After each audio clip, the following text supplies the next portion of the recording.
என்னடா பண்ண? நீதான் பாத்துக்கிறியா? என்ன கேக்குறியா? எங்களுக்குள்ள 1000 இருக்கும்.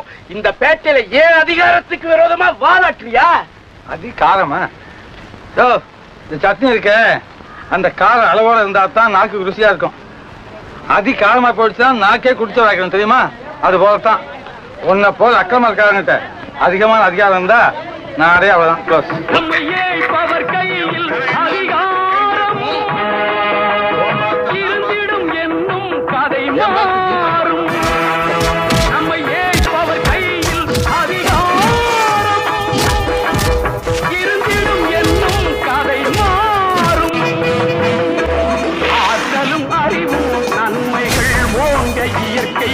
அந்த பரிசாகும் இதில் நாட்டினை கெடுத்து நன்மையை அழிக்க நினைத்தால் எவர்க்கும் அழிவாகும்.